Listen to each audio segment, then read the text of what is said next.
তাহাজ্জুদ আর ফজরের অভ্যাস আছে যার, রহমত পূর্ণ প্রভাত হয় তার। আলহামদুলিল্লাহি রাব্বিল আলামিন, আসসালাতু ওয়াসসালামু আলা সাইয়্যিদিল মুরসালিন, আম্মা বা'দু, আউযু বিল্লাহি মিনাশ শাইতানির রাজীম, বিসমিল্লাহির রহমানির রহিম। আসসালাতু ওয়াসসালামু আলাইকা ইয়া রাসূলুল্লাহ ওয়া আলা আলিকা ওয়া আসহাবিকা ইয়া হাবিবাল্লাহ। আসসালাতু ওয়াসসালামু আলাইকা ইয়া নবিয়াল্লাহ ওয়া আলা আলিকা ওয়া আসহাবিকা ইয়া নূরাল্লাহ। মাদানী চ্যানেলের দর্শক শ্রোতা, আলহামদুলিল্লাহ আরও একবার উপস্থিত হয়েছি রহমতপূর্ণ প্রভাত এই অনুষ্ঠান নিয়ে। যেখান থেকে আমাদের অনুষ্ঠান দেখছেন, দূরে কিংবা কাছে, দেশে কিংবা প্রবাসে, সকল দর্শককে জানাই আন্তরিক মোবারকবাদ। আল্লাহ পাকের অসংখ্য দয়া আর এহসান আমাদের উপরে, যে আল্লাহ পাক আমাদেরকে আরও একটা দিন দিয়েছেন। নবী রহমত শাফি উম্মত সাল্লাল্লাহু তাআলা আলাইহি ওয়াসাল্লামের একটি হাদিসে মুবারাকাও রয়েছে। হুজুর সাল্লাল্লাহু আলাইহি সাল্লাম ইরশাদ করেন, যে ব্যক্তি জুমার দিন আমার উপর 200 বার দুরূদ শরীফ পাঠ করবে, আল্লাহ তাবারক ওয়া তাআলা ওই ব্যক্তির 200 বছরের গুনাহকে ক্ষমা করে দিবেন। সাল্লু আলাল হাবিব সাল্লাল্লাহু তাআলা আলা মুহাম্মদ সাল্লাল্লাহু তাআলা আলাইহি ওয়াসাল্লাম।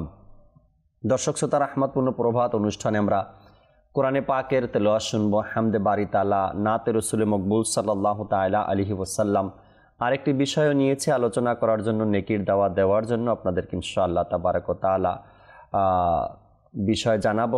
কোন বিষয় নিয়ে আজকে আলোচনা করছি, আপনাদের কলগুলো শোনার চেষ্টা করি, আমরা SMS-গুলো পড়ারও চেষ্টা করব। চলুন অনুষ্ঠানের শুরুতে ভালো ভালো নিয়ত সহকারে আমরা কোরআনে পাকের তেলাওয়াত শ্রবণ করি, সাথে সাথে আমরা স্ক্রিনে দৃষ্টি রাখি, তরজমাও দেখব আল্লাহ পাক কোরআনে পাকের মধ্যে কি ইরশাদ করেছেন আমার আর আপনার জন্য। চলুন কোরআনে পাকের তেলাওয়াত শ্রবণ করি। জি, أعوذ بالله من الشيطان الرجيم. بسم الله الرحمن الرحيم. فيهما عينان تجريان فبأي آلاء ربكما تكذبان. فيهما من كل فاكهة زوجان فبأي آلاء ربكما تكذبان. متكئين على فرش بطائنها من استبرق وجنى الجنتين دان. فبأي آلاء ربكما تكذبان. فيهن قاصرات الطرف لم يطمثهن إنس قبلهم ولا جان. فبأي آلاء ربكما تكذبان. كأنهن الياقوت والمرجان. فبأي آلاء ربكما تكذبان. هل جزاء الإحسان إلا الإحسان. فبأي آلاء ربكما تكذبان. ومن دونهما جنتان. فبأي آلاء ربكما تكذبان. صدق الله العظيم. সুবহানাল্লাহ, সুবহানাল্লাহ। মহান আল্লাহ পাক কোরআনে পাকের মধ্যে চমৎকার কিছু আয়াতে কারিমা নিয়ামতের ব্যাপারে ইরশাদ করেছেন সূরা আর রহমানের মধ্যে।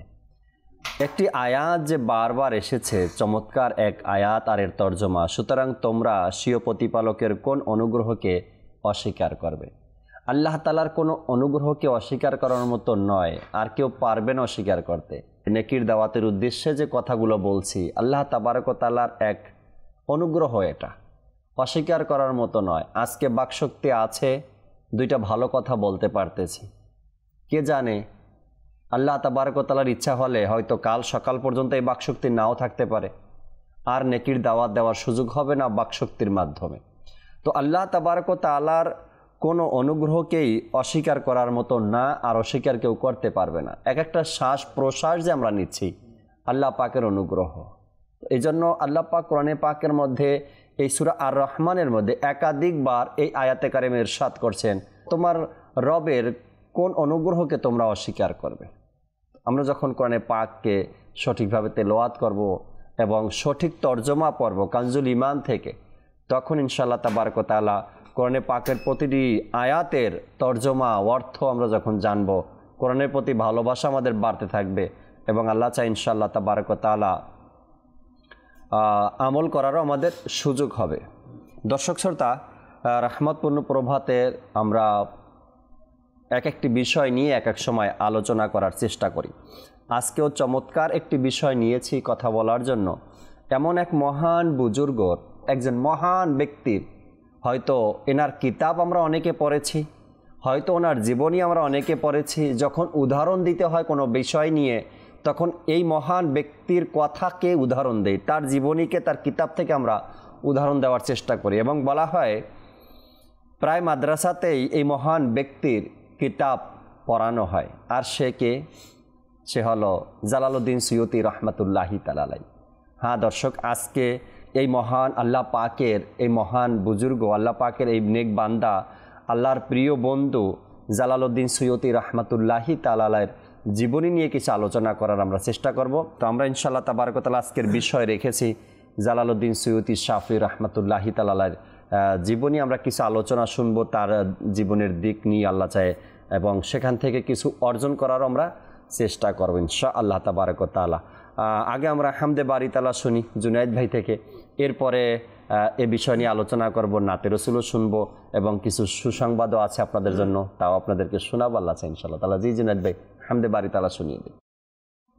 সাল্লি আলা রাসূলিনা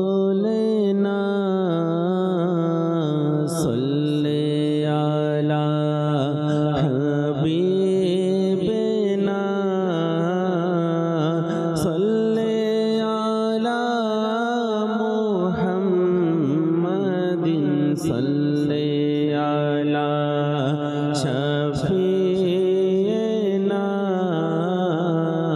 সাল্লি আলা নবিয়িনা সাল্লি আলা মুহাম্মাদিন। আমরা মদিনাতে যাব আজ না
প্রেমে রাখো বিভোর ইয়া ইলাহি না পাই যেন খোঁজে নিজেকে ইলাহি আল্লাহ আল্লাহ আল্লাহ আল্লাহ আল্লাহ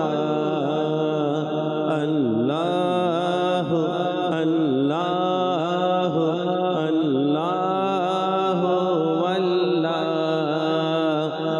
আল্লাহ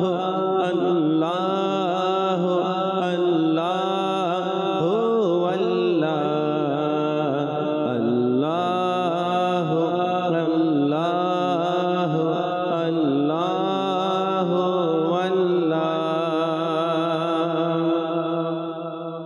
অযথা কথা থেকে বেঁচে সর্বদা অযথা কথা থেকে বেঁচে সর্বদা করি যেন তোমার জিকির ইয়া ইলাহি করি যেন তোমার জিকির ইয়া ইলাহি আল্লাহ আল্লাহ আল্লাহ আল্লাহ আল্লাহ আল্লাহ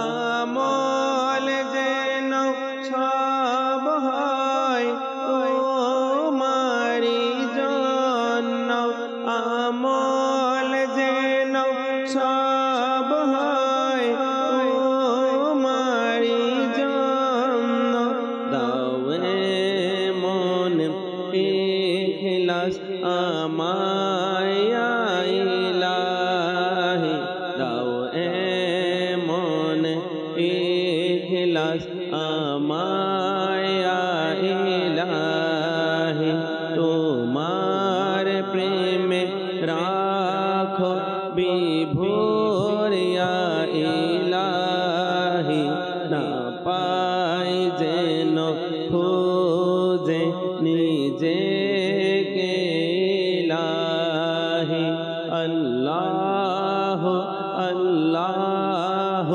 আল্লাহ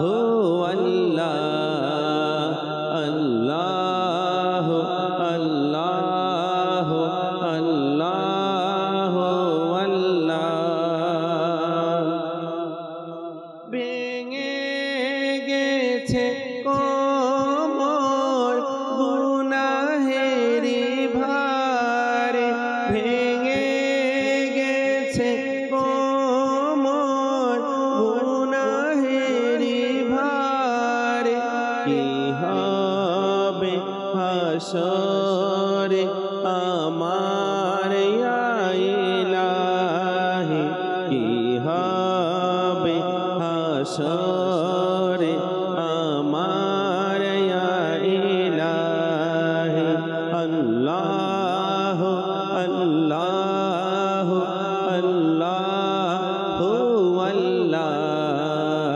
আল্লাহ আল্লাহ আল্লাহ আল্লাহ কাটে যেন জীবন তোমারি বাদাতে আল্লাহ কাটে যেন জীবন তোমারি বাদাতে দয়া করো এমন দয়া ইয়া ইলাহি দয়া করো এমন দয়া ইয়া ইলাহি আল্লাহ আল্লাহ আল্লাহ আল্লাহ আল্লাহ আল্লাহ আল্লাহ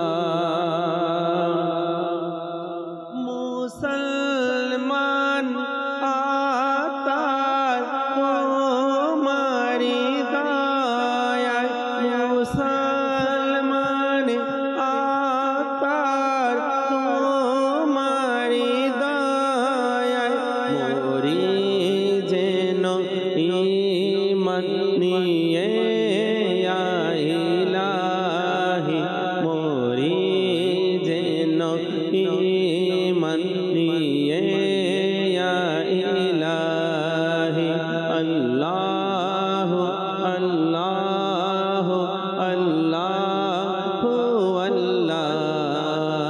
अल्लाह अल्लाह अल्लाह अल्लाह अल्लाह अल्लाह अल्लाह अल्लाह अल्लाह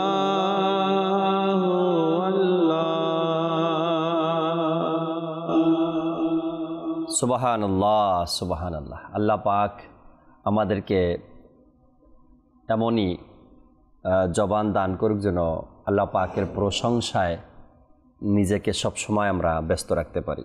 আজকের যে বিষয় আমরা নিয়েছি সৈয়দ শাফি রহমতুল্লাহি তাআলা, চমৎকার বিষয় তার জীবনীতে আসছে এবং তার ব্যাপারে চমৎকারভাবে কিতাবের মধ্যে লেখা আছে। আপনি যদি দিন রাত পড়তেই থাকেন, তার ব্যাপারে পড়তেই থাকেন, হয়তোবা আপনার দিন শেষ হয়ে যাবে, কিন্তু এই মহান ব্যক্তির সম্পর্কে আপনার পড়া শেষ হবে না। এত কথা আর এত বিষয় তার ব্যাপারে কিতাবের মধ্যে বর্ণিত রয়েছে। মুতালিব ভাই, দুনিয়াতে সবচাইতে বেশি কিতাব লেখক যারা আছে, দুনিয়াতে সবচাইতে কিতাব বেশি যারা লিখেছেন এই পৃথিবীর জমিনে, ধর্মীয় কিতাবের কথা বলছি আমি, ওই সকল মহান ব্যক্তিদের মধ্যে তিনিও একজন, সৈয়দ শাফি রহমতুল্লাহি তাআলা। আর তিনি শতাব্দীর মুজাদ্দিদও ছিলেন। ওই শতাব্দীর মুজাদ্দিদও ছিলেন, জি জি জি, এর নবম শতাব্দীর মুজাদ্দিদ ছিলেন তিনি। হাফিজুল হাদিস ছিলেন। আর হাফিজুল হাদিসের ব্যাপারে প্রায় সময় আমরা এই আলোচনাগুলো শুনি। এবং তিনি রহমতুল্লাহি তাআলা মিশরের রাজধানীতে জন্মগ্রহণ করেন।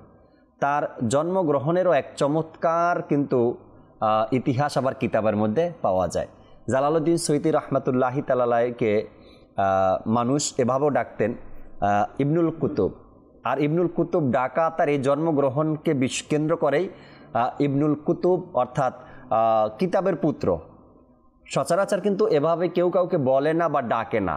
বাংলায় যদি আমরা বলি কিতাবের পুত্র, তো মানুষ এটা হাসবে, কেমন একটা নাম দিয়েছে কিতাবের পুত্র, কিন্তু মানুষ তাকে শখ করে, ভালোবেসে ইবনুল কুতুব ডাকতেন। এর পিছনে এক বড় কাহিনী আছে। তার মা যখন জালালউদ্দিন সৈয়দি রহমতুল্লাহি তাআলা তার মায়ের গর্ভে ছিলেন, তখন তার বাবাও ছিলেন একজন আলেমে দ্বীন এবং আল্লাহ পাকের নেককার বান্দা ছিলেন। তার মাকে তার বাবা বললেন লাইব্রেরি থেকে একটা কিতাব আনার জন্য। এভাবেই কিতাবের মধ্যে বর্ণিত রয়েছে, হয়তো অন্য মতও থাকতে পারে, কেউ লিখতে পারেন। তো তার জালালউদ্দিন সৈয়দি রহমতুল্লাহি তাআলার বাবা তার মাকে বললেন, জালালউদ্দিন সৈয়দি রহমতুল্লাহ তাআলার মাকে বললেন যে আমার জন্য একটা কিতাব নিয়ে আসেন লাইব্রেরি থেকে, নিজের বাড়িতে বা নিজের ঘরে যে লাইব্রেরি, এই লাইব্রেরি। তো তখন তার মা লাইব্রেরিতে গেলেন কিতাব আনার জন্য। আর ওই জমানায় নাকি এমন ছিল, তাদের ঘর, তাদের বাংলোর আলাদাভাবে সাজানো হতো শুধু লাইব্রেরির জন্য, কিতাব রাখার জন্য। ঘরের চতুর্দিকে আলমারি সাজানো আছে আর কিতাবে ভরপুরের মধ্যে। তো জালালউদ্দিন সৈয়দি রহমতুল্লাহি তাআলার আম্মাজান যখন লাইব্রেরিতে পৌঁছালেন, তখন তার ব্যথা শুরু হলো, প্রস্রাব ব্যথা শুরু হলো, এবং সেই লাইব্রেরিতেই তার জন্ম হলেন। অর্থাৎ কিতাবের লাইব্রেরি, চতুর্দিকে কিতাব, আর এর মধ্যেই তার ভূমিষ্ঠ দুনিয়াতে সে আগমন করলেন। আর এর জন্যই তাকে বলা হয় ইবনুল কুতুব, কিতাবের পুত্র। যে মানুষটা, যে ব্যক্তি, যে মহান ব্যক্তির ব্যাপারে মানুষ এমন সুন্দর উক্তি রাখেন যে কিতাবের পুত্র অথবা ইবনুল কিতাব, তার জীবনীটাও বা কেমন, আর তার মা এমন ছিলেন, তার বাবা এমন ছিলেন, ওই ব্যক্তির মহান জীবনী কেমন হতে পারে। মুতালিব ভাই থেকে কিছু আলোচনা শুনি ইনশাআল্লাহ তাআলা, এরপরে নাতে রাসূল শোনাবো আপনাদেরকে, আল্লাহ চায়। জি মুতালিব ভাই, এমন একজন মহান ব্যক্তির আলোচনা করতে পেরে হয়তো আমার কাছে ভালো লাগতেছে, যেমন একজন মহান ব্যক্তির ব্যাপারে মানুষকে জানাতে পারতেছি, তাই না? আপনি প্রথমে তার একটি উপাধি নিয়ে এসেছেন ইবনুল কুতুব, যেটা মানুষ শখ করে আসলে ডাকত, এবং আপনি ঘটনাও বলেছেন।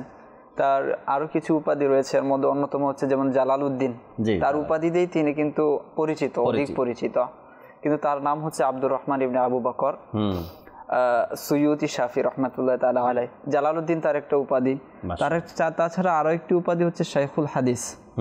তো ইনশাল্লাহ সেই বিষয়গুলোর দিকে আসবো। প্রথমত বিষয় হচ্ছে যে আজকে এই মহান বুজুর্গের আলোচনা আমরা কেন করছি, আর বুজুর্গের দিনের আলোচনার মধ্যে ফায়দা কি রয়েছে, যারা আমরা করছি, যারা শুনছি, তাদের জন্য কি ফজিলত রয়েছে, এই ব্যাপারে কিছু উক্তি আমি প্রথমে কোট করার বা উল্লেখ করার চেষ্টা করব। প্রথমত হচ্ছে যে উলামায়ে কেরামগণ এই যে বুজুর্গানে দিনের আলোচনার বিষয়টাকে একটা আলোচ্য বিষয় হিসাবে তারা নির্ধারণ করেছেন, একটা নাম দিয়েছেন। সেই আলোচ্য বিষয়টা হচ্ছে সিলাহুল কুলবি ওয়া নুজুলুর রহমা। সুবহানাল্লাহ। অর্থাৎ আলোচনার বিষয়ের যে শিরোনাম থাকে সেই শিরোনামই শুরুতে নিয়ে এসেছেন সিলাহুল কুলব ওয়া নুজুলুর রহমা, অর্থাৎ আত্মশুদ্ধি, অন্তরের সংশোধন এবং হচ্ছে রহমত নাজিল হওয়ার মাধ্যম। এই আলোচ্য বিষয় হচ্ছে এটা। সুবহানাল্লাহ। অতঃপর উলামায়ে কেরামগণ এক একজন এই বুজুর্গানে দিনের আলোচনা যে কতটা ফজিলত সম্পন্ন সেই বিষয়টাকে বুঝাতে গিয়ে এক একজন এক এক রকমের উক্তি করেছেন, মত প্রকাশ করেছেন। তোর মধ্যে আহমদ ইবনে হাম্বল রহমাতুল্লাহ তাআলা আলাইহি তিনি বলেন, আমি সুফিয়ান বিন উয়াইন রহমাতুল্লাহ তাআলা আলাইহিকে বলতে শুনেছি, তিনি বলেছেন তানাজ্জুলুর রহমাতি ইনদা যিকরিস সালিহিন, যে যখন নেক বান্দাদের আলোচনা হয়, যেখানে আলোচনা হয় সেখানে আল্লাহ তাআলার রহমত নাজিল হয়। এই বিষয়টাকে, এই কথাটাকে একটু ঘুরিয়ে সুফিয়ান সাওরি রহমাতুল্লাহ তাআলা আলাইহি আর একটু ঘুরিয়ে বলেছেন, তিনি তানাজ্জালুর রহমাতাটাকে পরে এনেছেন। তিনি আগে বলেছেন ইনদা যিকরিস সালিহিন তানাজ্জুলুর রহমা, আচ্ছা, যে যেখানে নেক ব্যক্তিদের আলোচনা হয় সেখানে আল্লাহ তাআলার রহমত নাজিল হয়। যেখানে এই মহান দুইজন ব্যক্তি সুফিয়ান বিন উয়াইনা, সুফিয়ান সাওরি, উভয়ে হাদিস শাস্ত্রের অনেক বড় আলেম ছিলেন। অতঃপর ইমাম মুহাম্মদ বিন ইউনুস রহমাতুল্লাহ তাআলা আলাইহি তিনি বলেন, অত্যন্ত চমৎকার কথা বলেন, মা রাআইতু লিল কলবি আনফা মিন যিকরিস সালিহিন, আমি কলবের জন্য, অন্তরের জন্য নেক ব্যক্তিদের, বুজুর্গানে দিনের আলোচনার চেয়ে উত্তম কোনো জিনিস আমি পাইনি। অর্থাৎ নেক ব্যক্তিদের আলোচনায় হচ্ছে কলবের জন্য সর্ব উত্তম চিকিৎসা, সর্বোত্তম একটি মাধ্যম। যেই ব্যাপারে কলবের ব্যাপারে হুজুর সাল্লাল্লাহু আলাইহি ওয়াসাল্লাম বলেছেন না, যে মানুষের মধ্যে এরকম একটি গোস্তের টুকরা আছে যেটি সংশোধন হয়ে গেলে সমস্ত বদন, সমস্ত শরীর সংশোধন, আর যেটি নষ্ট হলে সমস্ত শরীর নষ্ট। সেই কলবের সর্বোত্তম চিকিৎসার মাধ্যম, সর্বোত্তম উপকারী যে বিষয়টি মুহাম্মদ বিন ইউনুস রহমাতুল্লাহ তাআলা আলাইহি তিনি বলছেন যে আমি কলবের জন্য বুজুর্গানে দিনের আলোচনার চেয়ে উত্তম কোনো বস্তু পাইনি। আল্লাহু আকবার। আল্লাহ। তো ইমাম সাখাবী রহমাতুল্লাহ তাআলা আলাইহি তিনি অত্যন্ত একটি চমৎকার কথা বলেছেন। তিনি বলেন যে ইমাম আযম রহমাতুল্লাহ তাআলা আলাইহি বলেছেন যে হিকায়াতুস সালিহিনা আফদালু ইনদি মিন কাসীরি মিনাল ফিকহ, যে সুবহানাল্লাহ, বুজুর্গানে দিনের যে হিকায়াত রয়েছে, ঘটনা রয়েছে, যা আমরা এখন আলোচনা করব ইনশাআল্লাহ পর্যায়ক্রমে, একটি তো আপনি উল্লেখ করেছেন, তাদের যে হিকায়াতগুলো ইমাম আযমের মতো, যে ইমাম শাফি রহমাতুল্লাহ তাআলা আলাইহি বলেন যে ফিকে শাস্ত্রের যত ব্যক্তি আছেন সকলেই ইমাম আযমের পরিবারভুক্ত। সেই ইমাম আযম রহমাতুল্লাহ তাআলা আলাইহি বলছেন যে আমার কাছে অধিক ফিকের চেয়ে বুজুর্গানে দিনের হিকায়াত হচ্ছে মূল্যবান। সুবহানাল্লাহ, সুবহানাল্লাহ। তো সেই বুজুর্গানে দিন মধ্যে থেকে একজন হচ্ছেন ইমাম জালালউদ্দিন সুয়ুতী রহমাতুল্লাহ তাআলা আলাইহি। তার ব্যাপারে আপনি শুরুতেই বলেছেন যে পৃথিবীতে যে সকল লেখক আছেন ধর্মীয় কিতাবাদি, তার মধ্যে অন্যতম একজন ব্যক্তি হচ্ছে ইমাম জালালউদ্দিন সুয়ুতী শাফি রহমাতুল্লাহ তাআলা আলাইহি। তিনি দাওয়াত ইসলামী যে প্রকাশনা কিতাবের মধ্যে পাওয়া যায়, হাজারের অধিক কিতাব তিনি রচনা করেছেন। আর তার কিতাবগুলো ছোটখাটো না, দুররে মানসুরের মতো কিতাব, তাফসিরে জালালাইনের মতো কিতাব, ঠিক আছে, আশবাউন নাজাইর, এই যে বড় বড় মানের কিতাব রয়েছে, শারহে সুদূর, অনেক বড় বড় কিতাব এবং প্রসিদ্ধ কিতাব যেগুলো মুসলিম উম্মার জন্য অনেক কল্যাণকর, সেই কিতাবগুলো তিনি লিখে গেছেন। এবং এনার কিতাব উলামায়ে কেরামের জন্য, উলামায়ে কেরামের তাফসিরে জালালাইন সাধারণ মানুষের জন্য নয়, তাই না? মাদ্রাসার মধ্যে পাঠ্যপুস্তকের অন্তর্ভুক্ত, এটা মাদ্রাসার সিলেবাসের অংশ, এটা সিলেবাসের অন্তর্ভুক্ত। আর দুররে মানসুর তো বলা হয় যে অত্যন্ত চমৎকার, যে দুররে মানসুর পড়েছে সে বলতে পারবে যে এটা আসলে কি ধরনের কেমন কিতাব, আর এর মধ্যে কত ইলমের খাজানা রয়েছে। এবং তিনি নিজের ইলমের ব্যাপারে পরবর্তীতে ইনশাআল্লাহ এগুলো আসবে যে তার ইলম আসলে কত কেমন ছিল। যে বিষয়টা আমি কিতাবের মধ্যে যে দেখলাম যে তিনি 10ম শতাব্দীর মুজাদ্দিদ ছিলেন। তো 849 হিজরিতে তিনি জন্মগ্রহণ করেছেন এবং 911 হিজরি সম্ভবত তিনি ওফাত গ্রহণ করেছেন। তো এই যে মুজাদ্দিদ বিষয়টা, এটা একটা সাধারণত বিষয় না, যে মুজাদ্দিদের ব্যাপারে হাদিসে কুদসি রয়েছে। আল্লাহ পাক হুজুর সাল্লাল্লাহু আলাইহি ওয়াসাল্লামের জবানি তার মাধ্যমে ইরশাদ করেছেন, ইন্নাল্লাহা ইয়াবআসু লিহাযিহিল উম্মাহ আলা রাসি কুল্লি মিআতি সানাতিন মা ইউজাদ্দিদ লাহা দীনাহা।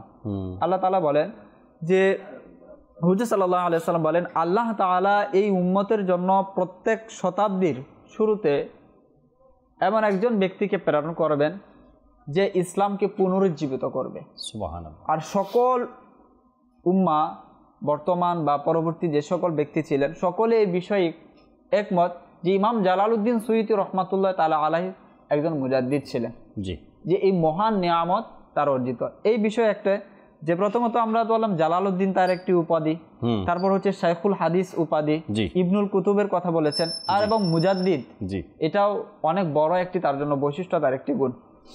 তিনি কত বড় মাপের একজন বুজুর্গ ছিলেন, বুজুর্গদের ফজিলত কিন্তু আমরা শুনছি।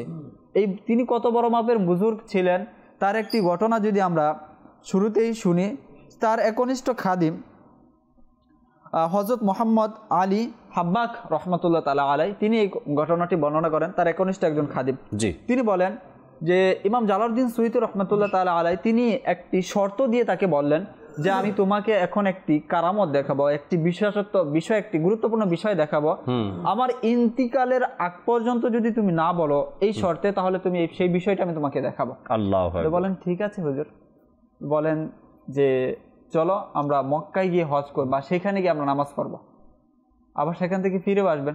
বলেন ঠিক আছে। সেই শর্ত সাপেক্ষে তিনি রাজি হয়ে গেলেন এবং তার হাত ধরলেন এবং বললেন তুমি চোখ বন্ধ করো, তুমি চোখ বন্ধ করো। তো হাঁটা শুরু করলেন। 17 কদম চলার পর বলেন তোমার চোখ খোলো।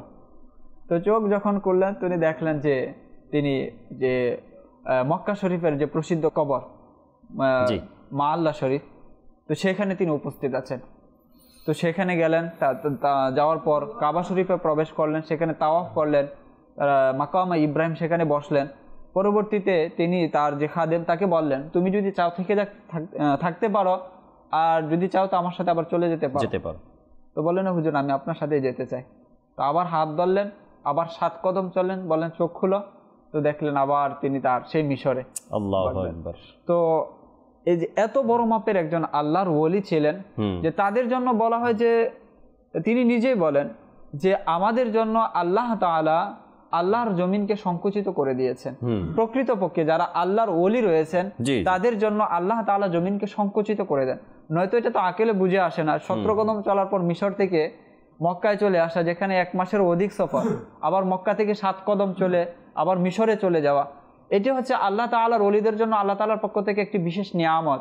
তাদের জন্য দুনিয়াকে আল্লাহ তাআলা সংকুচিত করে দেন। যেমনটা আল্লাহর বন্ধুরা যেভাবে চান, তাদের কলব যেভাবে চায়, আল্লাহ পাক সেভাবেই তাদের জন্য সহজ করে দেন। হাদিসে কুদসির মধ্যে রয়েছে না যে আল্লাহর ওলিদের পা হচ্ছে মূলত আল্লাহ তাআলার পা, যা দিয়ে তারা চলে। তো সুতরাং তারা যেভাবে চান আল্লাহ তাআলা সেভাবে করে দেন। ইমাম বিশেষ করে বরফির আব্দুল কাদের জিলানী রহমাতুল্লাহ তাআলা আলাইহির ব্যাপারে যে তিনি বলেছেন আল্লাহ সকল শহরগুলো আমি দেখতে পাচ্ছি, হাতের তালুতে তাও সরিষার দানার মতো। তো এটা আল্লাহ তাআলা যে দৃষ্টি দিয়েছেন, এমন দৃষ্টিশক্তি তাকে দিয়েছেন, আর সেই দৃষ্টিশক্তি আল্লাহ তাআলার দেয়া সেই দৃষ্টিশক্তি সে পেয়ে এটা দিয়েই বলছেন তিনি। আরেকটা হয়তো বা দর্শকেরা লাগতে পারে, 17 কদম আবার 27 কদমও আসছে, যে তিনি মিশর থেকে মক্কাতে গিয়েছেন। 27 কদম হাঁটার পরে তার খাদিম এটা বর্ণনা করছেন যে 27 কদম হাঁটার পরে আপনি বর্ণনা বললেন যে 17 কদম হতে পারে, কিন্তু আষাঢ়টা আবার 7 কদমই লেখা আছে। অনেক সময় হয় দর্শক, অনেকের ভিন্ন মত পোষণ করে মানুষ। অনেক সময় দেখা গেছে কেউ পুরানো কিতাব থেকে যখন এটাকে নেয় তখন ও সময় ভিন্ন একটা মত চলে আসে। এরকমের 17, 27 একই কথা, কাছাকাছি যেভাবে হোক। আল্লাহ তাআলা বরকত দান করুক। একটি নাতে রাসূল মকবুল সাল্লাল্লাহু আলাইহি সাল্লাম অ্যাড করে অনুষ্ঠানে শুনি, এরপরে ফজলে রাব্বি ভাই আছেন আমাদের সাথে, তার থেকেও আজকের বিষয় নিয়ে আলোচনা শুনবেন ইনশাআল্লাহ তাআলা। জি জুনায়েদ ভাই।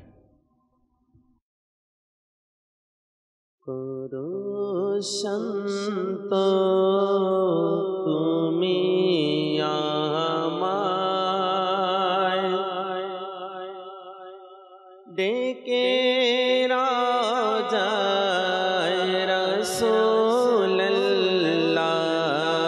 করো শান্ত তুমি আমায় ডেকে রাজায় রাসূলুল্লাহ দয়া করো দয়ার সাগর ডাকো আমায় রাসূলুল্লাহ করো শান্ত ডেকে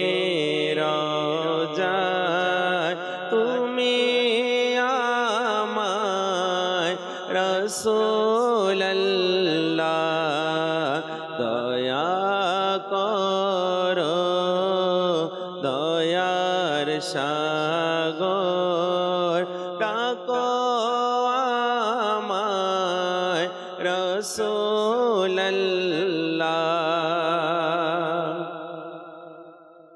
দোহাই তোমায় বড় পীরের আবু বকর মহাবীরে দোহাই তোমায় বড় পীরের আবু বকর মহাবীরে সবুজ গুম্বদ দেখাওয়া তুমি আমায় রাসূলুল্লাহ করো শান্ত তুমি আমায় ডেকে রাজায় রাসূলুল্লাহ দয়া করো দয়ার সাগর ডাকো আমায় রাসূলুল্লাহ ডাকো আমায় তুমি আকা ডাকো রাজায় রাসূলুল্লাহ ডাকো আমায় তুমি আকা ডাকো রাজায় রাসূলুল্লাহ গরিব আমি যাব কেমনে মদিনায় ইয়া রাসূলুল্লাহ গরিব আমি যাব কেমনে মদিনায় ইয়া রাসূলুল্লাহ শুনো শোনো হে হাজি ভাই আমার সালাম দিও রোজায় শুনো শোনো হে হাজি ভাই আমার সালাম দিও রোজায় বিকুলাকা আমি পাপী পেতে তোমায় রাসূলুল্লাহ বিকুলাকা আমি পাপী পেতে তোমায় রাসূলুল্লাহ করো শান্ত আমায় ডেকে তুমি রাজায় রাসূলুল্লাহ দয়া করো দয়ার সাগর ডাকো আমায় রাসূলুল্লাহ জীবনে হবে কি তোমার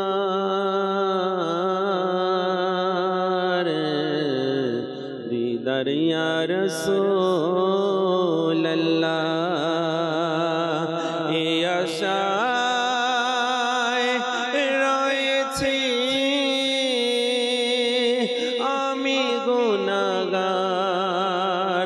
ইয়া রাসূলুল্লাহ তোমারি জিয়ারতে যাই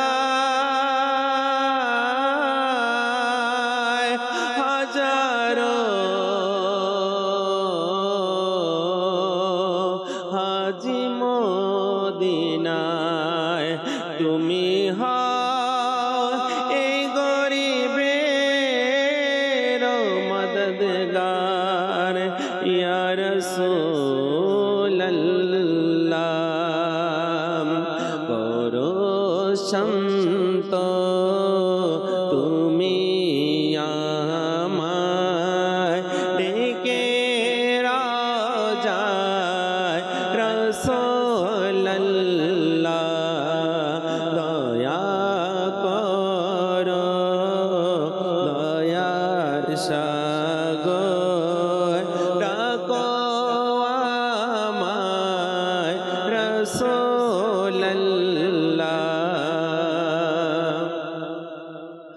আমি চাই না বাড়ি গাড়ি ধন সম্পদ জমিদারি আমি চাই না বাড়ি গাড়ি আমি চাই না জমিদারি মনে বড় আশা মরব মদিনায় ইয়া রাসূলুল্লাহ মনে বড় আশা মরব মদিনায় ইয়া রাসূলুল্লাহ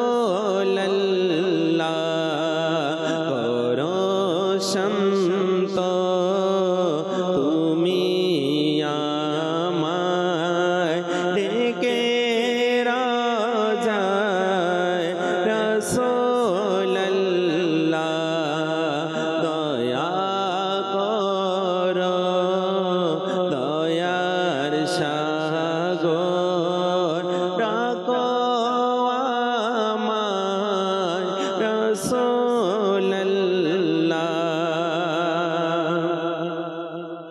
যখন যাব মদিনাতে করো দয়া তুমি মোরে যখন যাব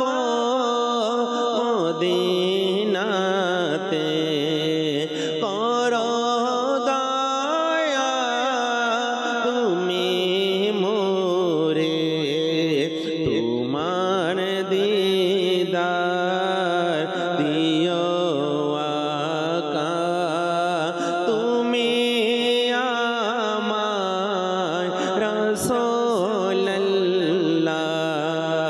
তোমার দিদার দিও আকা তুমি আমায় রাসূলুল্লাহ করো শান্ত রেখে আমায় তুমি রাজা রাসূলুল্লাহ দয়া করো দয়ার সাগর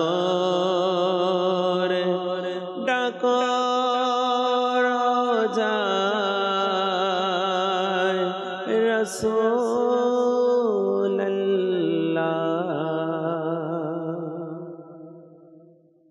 আমিন।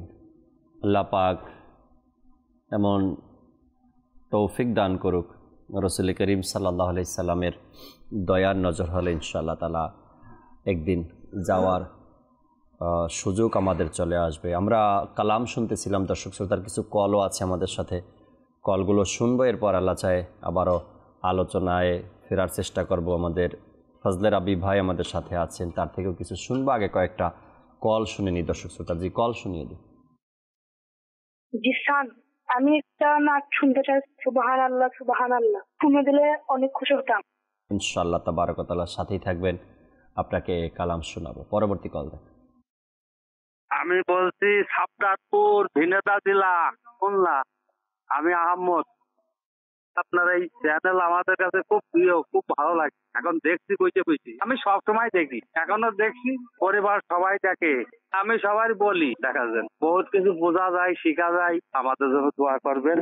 মাশাআল্লাহ মাশাআল্লাহ, চমৎকার ভাবে বলছেন আপনি। নিজের ভাষায় বোঝানোর চেষ্টা করছেন যে আপনি মাদানী চ্যানেলকে কতটা ভালোবাসেন। বৈশে বৈশে মাদানী চ্যানেল সবসময় দেখেন আপনি। আল্লাহ পাক কবুল করে নিক। নেকির দাওয়াতও দিচ্ছেন আপনি, মানুষকে দেখার জন্য বলছেন। চমৎকার, আল্লাহ পাক কবুল করে নিক। পরবর্তী কল দেন। আমার নাম আব্দুল্লাহ। আমি রাস্তায় বলছি, আমি একটি কালাম কিনতে চাই। যদি আমরা প্রিয় নবীর কসম মদিনা আমার বাগান। প্রিয় নবীর কোকিল আমি মদিনায় আমার বাগান, এই কালামটি আপনি শুনতে চেয়েছেন, শোনাবো, সাথেই থাকুন। পরবর্তী কল দেন। আমি কিশোরগঞ্জ থেকে বলছি। আমার নাম মোহাম্মদ আবু তালেব। সামনে মাদানী চ্যানেলটা এটা দেখতে আমি প্রতিদিনই দেখি, আমার পরিবার সবাই দেখে, আমার কাছে ভালো লাগে। আমার সবাইকে দোয়া করবেন। মাশাআল্লাহ, আল্লাহ পাক কবুল করুন। পরবর্তী কল দেন। আমার নাম শাহ আলম, আমি হবিগঞ্জ থেকে বলছি। আপনার অনুষ্ঠানটা দেখতেছি, আমি আপনাদের কাছ থেকে নাতে রাসূল শুনতে চাই। মদিনায় যাওয়ার দাওনাই ইজাজত, নাচটি শুনিয়ে দিলে অনেক খুশি হতাম। মদিনায় যাওয়ার দাও না ইজাজত, শোনাবো, সাথেই থাকুন। আরেকটি কল দেন। আমি বলছিলাম নীলফামারী থেকে। আমার নাম মোহাম্মদ ইকবাল। আপনাদের চ্যানেলটা অনেক খুব ভালো লাগে দেখতে, সবসময় দেখি, খুব ভালো লাগে। হুজুর কাছে আমি দোয়া করি, সমস্যা আছে যেন সমাধান হয়। আল্লাহ পাক আপনার পেরেশানি দূর করুক। আল্লাহ পাক প্রত্যেকটা সমস্যার সমাধান আল্লাহ তাআলা দিক। আশা রাখি মাদানী চ্যানেলের সাথেই সবসময় থাকবেন। আমরা আলোচনা শুনছিলাম সুইতি রাহমাতুল্লাহি তাআলার, তার নামের শেষে একটা শব্দ আমরা শুনি সিয়তি। একটা তো শুরুতে শুনলাম কিতাবের ব্যাপারে, কিতাবের পুত্র বলা হয়। সৈয়তি যে তাকে বলা হয়, এর পিছনে অনেক বড় এক রহস্য আছে, অনেক বড় এক ঘটনা আছে। আর এটা ব্যবহার করা বোঝা গেল আউলিয়া ইকরামের তরিকা, সুন্নাতে মোবারকা, তাদের পথকে অনুসরণ করা। যেমন কারো বাড়ি বিক্রমপুরে, তো একজন আলিম সাহেব, আলিমে দিন, তার পরিচয় তোলার জন্য বা তাকে চেনার জন্য মানুষ বিক্রমপুরী বলে, বা কেউ চট্টগ্রামের হলে তারে আলাদা নামে চিনে, এক একজনকে এক এক নামে চিনে। আর জালালউদ্দিন সৈয়তি রহমতুল্লাহি তাআলা, এই সৈয়তি যে শব্দটা আসছে, তার বাপদাদার বাড়ি, বিশেষ করে তাদের যে শহর ছিল, তার বাবার বা তার দাদার শহর ছিল উস ইউত নামে একটা শহর ছিল। ওই শহরে তার পূর্বপুরুষ বসবাস করত, আর এই নামটাই তার নামের সাথে যুক্ত করে দেওয়া হয়েছে সৈয়তি, তাই না? শহরের প্রতি মানুষের যে একটা ভালোবাসা থাকে। এমনকি ইমাম জালালউদ্দিন সৈয়দি রহমাতুল্লাহ তাআলা আলাইহি নিজের শহরের প্রতি যে ভালোবাসার প্রকাশার্থে একটা কিতাবও লিখেছেন। হ্যাঁ, এই নামে একটা কিতাব, মাযবুত ফি আখবারিস সুয়ুত। জি। সেই কিতাব, তিনি নিজের শহরের প্রতি যে ভালোবাসা, হুজুর সাল্লাল্লাহু আলাইহি ওয়াসাল্লামের জীবনের মধ্যে আমরা পাই শহরকে কতটা ভালোবাসতেন। যে আমাকে যদি মক্কার কুরাইশরা এভাবে আমার সাথে ব্যবহার না করতো, তাহলে আমি কখনো মক্কা ছেড়ে যেতাম না। এই ভালোবাসা আমরা বুজুর্গরা দিনের মধ্যেও পাই, এবং অসংখ্য বুজুর্গ, যেমন বুখারী শরীফ, তিনি বুখারার ছিলেন, নিজের নামের সাথে বুখারী যুক্ত হয়েছে। শাহজালাল ইয়ামেন শহর থেকে আসা, খাজা গরিবে নওয়াজকে দেখেন, সানজারি, আউলিয়া ইকরামের নামের সাথে এটা এই জন্য ব্যবহার হয় যেন মানুষ তাদেরকে, তার জন্মস্থানকে চিনতে পারে এবং কোন শহরের। আমাদের ফজলে রাব্বি ভাই থেকে কিছু আলোচনা আজকের বিষয় নিয়ে শুনতে চাই। জি, বিসমিল্লাহির রহমানির রহিম। জাকির ভাই, যেভাবে আব্দুল মুত্তালিব ভাই বলছিলেন যে আউলিয়া ইকরামের আলোচনা করা, এটা আমাদের জন্য রহমতের একটা, মানে রহমত অবতীর্ণের মাধ্যম। জি, ঠিক সেভাবেই আমাদের হিদায়াতের একটা মাধ্যম। জি, কারণ বর্তমানে আমরা এমন একটি যুগে চলে এসেছি যে মানুষ আপনাকে কোরআন হাদিসের নামে আউলিয়া ইকরাম থেকে দূর করছে। রাইট। সবাই বলছে যে আমরা কোরআন থেকেই তো বলছি, আমরা হাদিস থেকেই তো বলছি। এখন সাধারণ মানুষ আমরা তাদের কথা শুনে যদি আউলিয়া ইকরাম থেকে দূরে চলে যায়, তাহলে তারা হিদায়াত থেকেও দূরে চলে যাবে। কারণ দেখেন, সবাই কোরআন থেকে আপনাকে ডাকবে, কিন্তু আমরা কার দিকে যাব? আমরা যাব পূর্ববর্তীদের দিকে। রাইট। 1400 বছর ধরে পূর্ববর্তী বুজুর্গদের বা পূর্ববর্তী লোকদের যে আকীদা আছে, সে আকীদাটাই হচ্ছে হক। আমাদের আকাবিরিনদের যে আকীদা আছে, সে আকীদাটাই হচ্ছে হক। কারণ তাদের যুগটা হচ্ছে নবী করিম সাল্লাল্লাহু আলাইহি সাল্লামের সাথে কি খুব কাছাকাছি, আর আমরা হয়ে গেছি এখন অনেক দূরবর্তী। তো নবী করিম সাল্লাল্লাহু আলাইহি সাল্লামের যুগ থেকে যে যুগটা কাছাকাছি হবে, সেই পূর্ববর্তী বুজুর্গদের আমলটা সেই সুন্নাত মোতাবিক এবং আহলে সুন্নাতের আকীদার উপর হবে। জি। তো আমাদের খুবই এটা প্রয়োজন যে আমরা যেন আল্লাহর ওয়ালিদের জীবনী শুনি, আল্লাহর ওয়ালিদের জীবনী পড়ি। তাহলে কি হবে? এটা আমাদের এবং আমাদের সন্তানদের জন্য হিদায়াতের মাধ্যম হবে। আমরা যদি ইমাম জালালউদ্দিন সৈয়দি শাফঈ রাহমাতুল্লাহি তাআলা আলাইহি এর জীবনী দেখি, তাহলে তিনি আল্লাহ তাআলার অনেক বড় ওয়ালি, তিনি অনেক বড় আশিকে রাসূল, এবং তিনি অনেক বড় আলিমে দিন।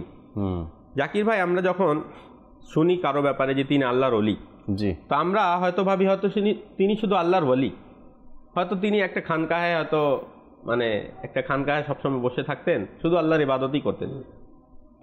আসলে কিন্তু এমন না। হ্যাঁ, আপনি যেটা বলছেন একদম গুরুত্বপূর্ণ একটা কথা। সাধারণ মানুষ যখন কারো ব্যাপারে শুনেছে আল্লাহর ওলি, তো মনে করে মসজিদ সারাদিন এক জায়গায় বসে থাকে দুনিয়ার সাথে কোনো ময়লা কাপড়। কিন্তু জাকির ভাই, একজন আল্লাহর ওয়ালি, আল্লাহ তাআলা ওয়ালি তাকে তখনই বানান যখন সে একজন আলিমে দিন হয়ে যায়। সুবহানাল্লাহ। আর যে যত বড় আলিমে দিন সে তত বড় আল্লাহর ওয়ালি হতে পারবে। আল্লাহু আকবার। আমরা যদি আমাদের বাংলাদেশে দেখি শাহজালাল, শাহপরান, তারা কি শুধু ওলি? তারা আলিমে দিন হয়েছেন। ইসলামের খিদমত করার জন্য ইলম আপনাকে অর্জন করতেই হবে। সহজ কথায় বলা যায় না এটাই, আল্লাহ তাআলার প্রত্যেক ওলি আলিমে দিন। হ্যাঁ, আল্লাহ তাআলার প্রত্যেক ওলি মাদ্রাসায় পড়ুক অথবা না পড়ুক, আল্লাহ চাইলে এটাকে জ্ঞান দিয়ে দিতে পারেন। সে কোন উস্তাদের কাছে পড়ুক অথবা না পড়ুক, যখন আল্লাহ তাআলা কাউকে ওলি বানাতে চায় তাকে ইলম দিয়ে দেয়। তো হযরত জালালউদ্দিন, ইমাম জালালউদ্দিন সুয়ুতি শাফঈ রাহমাতুল্লাহি তাআলা আলাইহি, তো যেভাবে আপনি বললেন শুরুতেই যে লাইব্রেরিতে জন্মগ্রহণ করেছেন, জি, তার বাবাও অনেক বড় আলিমে দিন ছিলেন, তার দাদাও অনেক বড় আলিমে দিন ছিলেন এবং আল্লাহ তাআলার ওলিও ছিলেন। তো এখানে ইমাম জালালউদ্দিন সুয়ুতি শাফঈ রাহমাতুল্লাহি তাআলা আলাইহির যে এত বড় তিনি আলিমে দিন হয়েছেন, এর মানে তার বাবার অনেক বড় অবদান রয়েছে তার প্রতি। তার বাবা 3 বছর বয়সেই তাকে উস্তাদদের কাছে নিয়ে গিয়েছেন। ইমাম ইবনে হাজার আসকালানি রাহমাতুল্লাহি তাআলা আলাইহি এবং আরেকজন বুজুর্গ, তার কাছে তার বাবা নিয়ে গিয়েছেন 3 বছর বয়সে, জি, এই মানে শিক্ষা অর্জনের জন্য। তো তার বাবা এখান থেকে আমাদের এখনকার যে বাবা রয়েছে, পিতা রয়েছে, এখান থেকে শিক্ষা নেওয়া উচিত যে দেখেন শুরুতেই কোনো আলিমে দিনের কাছে নিজের বাচ্চাকে সোপর্দ করতে হবে। আমাদের তো এই চিন্তা চেতনা থাকেই না, এই ধ্যান ধারণা থাকেই না। আমাদের মধ্যে থাকে কি, আমার ছেলে যেমনি বড় হবে আমি তাকে স্কুলে দিব, আমি তাকে ইংলিশ মিডিয়াম স্কুলে দিব, আমি তাকে দুনিয়াবি শিক্ষায় কি করব, শিক্ষিত করব। দুনিয়াবি শিক্ষায় সে পাণ্ডিত্য অর্জন করবে। দ্বীনি শিক্ষা কি? দ্বীনি শিক্ষা একজন উস্তাদ রেখে দিব, সে এসে সপ্তাহে 1, 2 দিন 3 দিন 1 ঘন্টা পড়াবে, চলে যাবে, আর এটার ব্যাপারে কোনো গুরুত্বও নেই। তো হবে কি, শেষ পর্যন্ত দেখা যাবে আপনার ছেলে কোরআন এবং হাদিসের দিকে কি খুবই দুর্বল, পড়তেই পারবে না, দেখে দেখেও কোরআন শরীফ পড়তেই পারবে না। আর দুনিয়ার ক্ষেত্রে সে অনেক বড় কি ডক্টর এবং ইঞ্জিনিয়ার হয়ে গিয়েছে, কোনো শেষ পর্যন্ত এটার কোনো কি সেটার উপযুক্ত হবে না। ঠিক আছে, আমাদেরকে প্রায়োরিটি দিতে হবে অথবা প্রাধান্য দিতে হবে দ্বীনের জ্ঞানটাকে। তো দেখেন, ইমাম জালালউদ্দিন সুয়ুতি শাফঈ রাহমাতুল্লাহি তাআলা আলাইহির যে পিতা ছিলেন, তিনি কেমন ছিলেন? তিনি কুরআনুল কারীমের এমন তেলাওয়াত করতেন যে প্রতি শুক্রবার কোরআন খতম করতেন। প্রত্যেক শুক্রবার, মানে এক সপ্তাহে এক কোরআন খতম করতেন।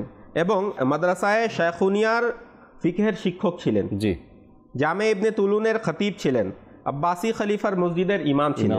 সুবহানাল্লাহ। আর ওই আব্বাসি খলিফা তাকে অনেক সম্মান করতেন এবং বাদশাহ একদিন খলিফার মাধ্যমে মিশরের মুফতি হওয়ারও আবেদন করলেন। তো তিনি অপারগতা প্রকাশ করলেন এবং হলেন না।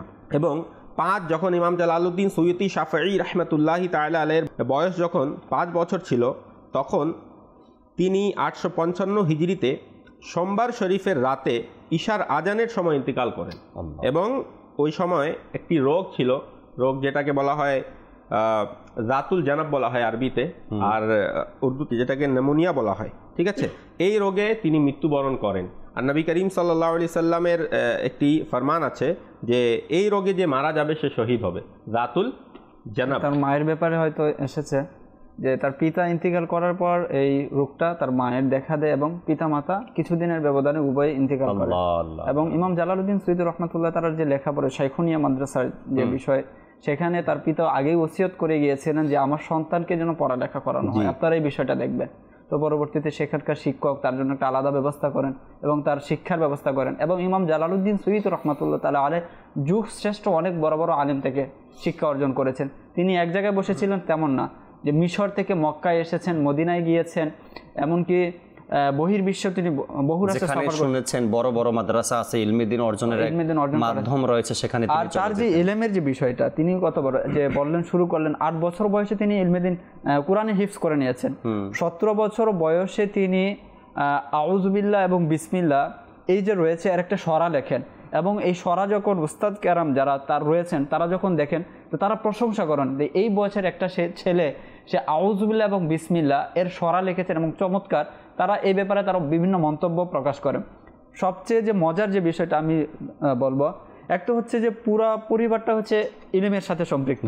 তার যে দাদাজান ছিলেন, তার দাদাজানের লক্ষ্য ছিল হুমামউদ্দিন, অর্থাৎ দ্বীনের প্রতি যে দৃঢ় প্রত্যয়শীল যার ব্যাপারে আছে হুমামউদ্দিন। তার পিতার লকব ছিল কামালউদ্দিন। তো হুমামউদ্দিন, কামালউদ্দিন, জালালউদ্দিন। তার হুমামউদ্দিন যে তার দাদা ছিলেন তিনি অনেক বড় মাপের আলেম ছিলেন এবং অত্যন্ত বুজুর্গ ব্যক্তি ছিলেন। তার মাজার ছিল এবং সকল ব্যক্তিরা সেখানে জিয়ারত করতে এখনো যান। বলা হয় যে বরকত অর্জনের জন্য তার দাদার মাজার শরীফে এখনো মানুষ যাওয়া আসা করছে। তার পিতা যে কামালউদ্দিন, যে বিষয় শুনলাম, সে মসজিদের খিতাব ছিলেন, এক জায়গায় খতিব ছিলেন, আরেক মসজিদের ইমাম ছিলেন, ফিকের টিচার ছিলেন, এবং আব্বাসী খেলাফতের পক্ষ থেকে তাকে বলা হয় যে আপনি কাজী হয়ে যান মিশরে।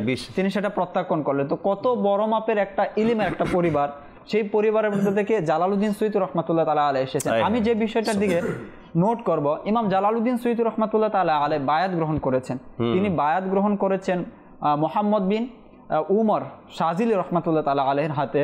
তিনি শাজিলি যে আপনার তরিকা ছিল সেই তরিকায়। এখন বলা হচ্ছে যে আপনি বলেন 9ম শতাব্দীর একজন মুজাদ্দিদ, আরো কত বছর বা 400 থেকে 500 বছর আগের একজন মুজাদ্দিদ। এখন আমাদের সমাজে অনেক সময় দেখা যায় পীর মুরিদি বিষয়টা বাংলাদেশে, এর বাহিরে নেই। ইমাম জালালউদ্দিন সুয়ুতী রহমাতুল্লাহ তাআলা আলাইহির বাড়ি কোথায়? মিশরে। তাহলে পীর মুরিদি কোথায় আছে? মিশরে আছে। আমাদের বড় পীর আব্দুল কাদের জিলানী রহমাতুল্লাহ তাআলা আলাইহির বাড়ি কোথায়? ইরাকে, সেখানেও আছে। তো ইমাম আপনার তারপরে সানজারেও আছে। অর্থাৎ বহির্বিশ্বে আপনি যদি পূর্ববর্তী বুজুর্গদের জীবনে দেখেন, এই পীর মুরিদি বিষয়টা সব জায়গাতেই আছে। বলতে পারি এটা বুজুর্গানে দিনের তরিকা। আপনি ইতিহাসটা যে বিষয়, আপনি যে ইতিহাসের কথা বলেন, আপনি আব্বাসী খেলাফতের কথা বলবেন, উমাইয়া খেলাফতের কথা বলবেন, উসমানী সাম্রাজ্যের কথা বলবেন, আপনি বলবেন যে আরব প্রতিষ্ঠিত হয়েছে কত সালে?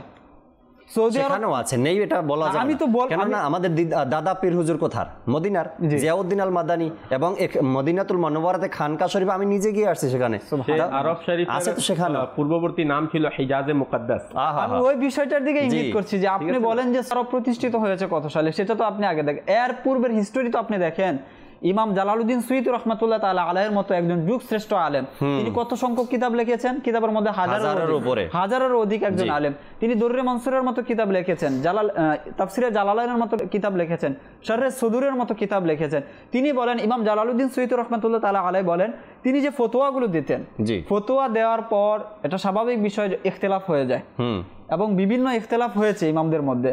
তো তিনি বলেন যে আমি ফতোয়া দেওয়ার পর যে ইমাম, কোনো পরবর্তী ইমাম আমার ফতোয়ার ব্যাপারে বলেছেন যে এই ফতোয়াটা এরকম হবে না, সেই ফতোয়া নিয়ে তিনি স্বতন্ত্র একটা কিতাব লিখেছেন। অর্থাৎ এই ফতোয়াটা আপনার হয়নি বা এই ফতোয়ার মধ্যে ইখতিলাফ পোষণ করেছে, এরকম 50টি কিতাব লিখেছেন। 50টি ফতোয়ার, প্রত্যেকটা ফতোয়ার আলাদা আলাদা কিতাব, আলাদা আলাদা। ওই রকম একজন ইমাম, তার ব্যাপারে আজকে আলোচনা হচ্ছে। তিনি কি করেছেন? তিনি বায়াত গ্রহণ করেছেন। তিনি শাজিলি তরিকার মুরিদ ছিলেন। তো বুঝতে হবে যারা এই ধরনের কথা বলে তাদের কথা আমাদের কান দেওয়া যাবে। এখানে কয়েকটা বিষয় আমি একটু ফোকাস করতে চাই। একটা হলো গিয়ে যে মাদ্রাসায় তিনি লেখাপড়া করেছেন, যে মাদ্রাসার প্রতিষ্ঠা লগ্ন থেকে তার দাদা এবং তার বাবা, তার দাদা এই মাদ্রাসা প্রতিষ্ঠা করেছেন, তার বাবা সেখানে টিচার ছিলেন। এরপরে পরবর্তী টাইমে সে ওখানে অধ্যয়ন করেছেন। একদিক থেকে যে মাদ্রাসা এবং যে মাদ্রাসায় তিনি লেখাপড়া করছেন, এখন পর্যন্ত সেই মাদ্রাসায় পড়ার জন্য কত মানুষের আবেগ, যদি পড়তে পারতাম, যদি যেতে পারতাম, ওই মাদ্রাসায় লেখাপড়া করতে পারতাম। দ্বিতীয়ত, এমন মহান ব্যক্তি যার কাছে বায়াত গ্রহণ করছেন, সে বা কোন মাপের, তাই না? আমরা জানি সাইয়েদে আলা হযরত রাহমাতুল্লাহি তাআলার কাছে তার জীবনী দেখলে যে তিনি যখন কোথাও মুরিদ হতে গেলেন, তার পীরের কাছে মুরিদও করে দিলেন এবং খেলাফতও দিয়ে দিলেন। এর পিছনে এক বড় ঘটনা আছে। কেন দিলেন? জিজ্ঞাসা করলেন, হুজুর অনেকেই আপনার কাছে আসে, তো আপনি তো সাথে সাথে খেলাফত দেন না। অনেক দিন যাওয়ার পরে, আপনার সবক অর্জন করার পরে আপনার যখন বুঝে আসে তখন আপনি তাকে খেলাফত দেন। আর ইনি আসলো, মুরিদও বানালেন, খেলাফতও দিয়ে দিলেন। তো তার পীর সাহেব কি উত্তর দিলেন? যে আমার কাছে মানুষ আসে, আসার পরে তওবা করে, মুরিদ হয়, নিজের কলবকে পরিষ্কার করে, এই সময়ের যতটুকু সে নেয়, এই সময়টা নেওয়ার পরেই আমি তাকে খেলাফত দিই। আর ইনি যে আলা হজরত যে আসছে, তিনি পরিষ্কার হয়েই আমার কাছে আসছে। সৈয়দি রহমতুল্লাহি তাআলা কেমন পীরের কাছে গেছেন আর কে তাকে মুরিদ করিয়েছেন, কেমন মুরিদ, একজন মুহাদ্দিস, একজন মুহাক্কিক। আপনার হ্যাঁ মানে ইমাম জালালউদ্দিন সৈয়দি রহমতুল্লাহ আলাইহি এমন ছিলেন যে তার উস্তাদ একটি কিতাব লিখেছেন, তো তার মধ্যে একটি হাদিস এনেছেন, আর হাদিসের যে হাওয়ালা দিয়েছেন সে হাওয়ালা দেখে ইমাম জালালউদ্দিন সৈয়দি রহমতুল্লাহ আলাইহি নিজে কি করলেন, রিসার্চ করলেন এই হাওয়ালাটা ঠিক কিনা। অনেক রিসার্চ করার পরে তিনি দেখলেন হাওয়ালাটা ঠিক না। তিনি নিজের উস্তাদকে গিয়ে বললেন, উস্তাদ সাহেব আপনি যে এই হাদিসের এই হাওয়ালা দিয়েছেন এটা ঠিক না।